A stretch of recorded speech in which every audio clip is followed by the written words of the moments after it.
Welcome to భాషిని DSC coaching.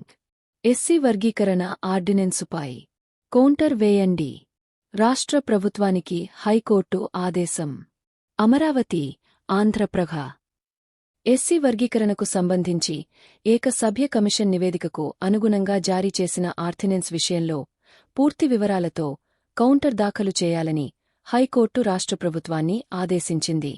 SC ఉపకులాల వర్గీకరణ నిమిత్తం రాష్ట్ర ప్రభుత్వం ఇటీవల తీసుకొచ్చిన ఆర్డినెన్స్ను సవాల్ చేస్తూ జై భీమ్రావ్ భారత్ పార్టీ అధ్యక్షుడు పరస సురేష్ కుమార్ హైకోర్టులో దాఖలు చేసిన పిటిషన్పై సోమవారం సీజే ధర్మాసనం విచారణ చేపట్టింది.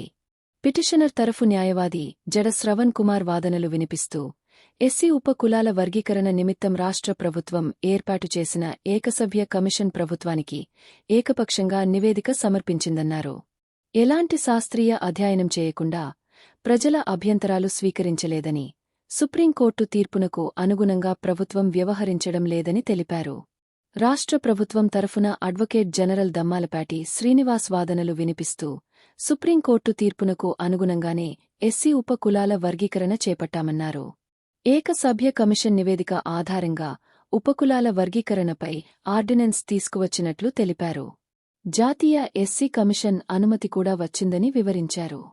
ఇరుపక్షాల వాదనల అనంతరం పూర్తి వివరాలతో కౌంటర్ దాఖలు చేయాలని రాష్ట్ర ప్రభుత్వాన్ని ఆదేశించిన ధర్మాసనం తదుపరి విచారణను జూన్ 16కి వాయిదా వేసింది. ఈ మేరకు ప్రధాన న్యాయమూర్తి జస్టిస్ ధీరజ్ సింగ్ కాకూర్, న్యాయమూర్తి జస్టిస్ చీమలపాటి రవి ధర్మాసనం ఉత్తర్వులు జారీ చేసింది.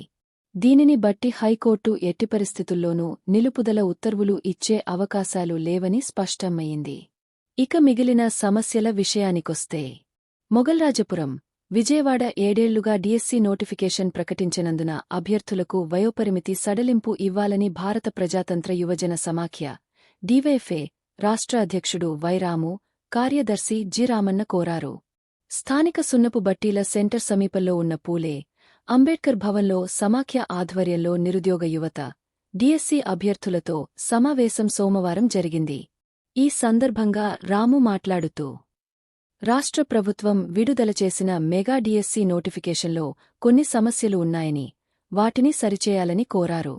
7 ఏళ్లుగా డిఎస్సి రెగ్యులర్ నోటిఫికేషన్ ప్రకటించినందున అభ్యర్థుల వయోపరిమితి 47 ఏళ్లకు పెంచాలని డిమాండ్ చేశారు. పరీక్షకు 45 రోజుల సమయమే ఉండటం వల్ల డిఎస్సి అభ్యర్థులు తీవ్ర మానసిక ఒత్తిడికి గురతున్నారని, చదువుకోవడానికి 90 రోజుల సమయమివ్వాలని, ఒక జిల్లాకు ఒకే పేపర్ ఉండేలా చర్యలు తీసుకోవాలని కోరారు. రామన్న మాట్లాడుతూ అభ్యర్థుల ఇబ్బందులు పరిష్కరించకుంటే ఆందోళన చేస్తామని హెచ్చరించారు. ఇటువంటి మరిన్ని డిఎస్సి అప్డేట్స్ కొరకు ఈ ఛానల్ లైక్ చేయండి, షేర్ చేయండి, సబ్స్క్రైబ్ చేయండి.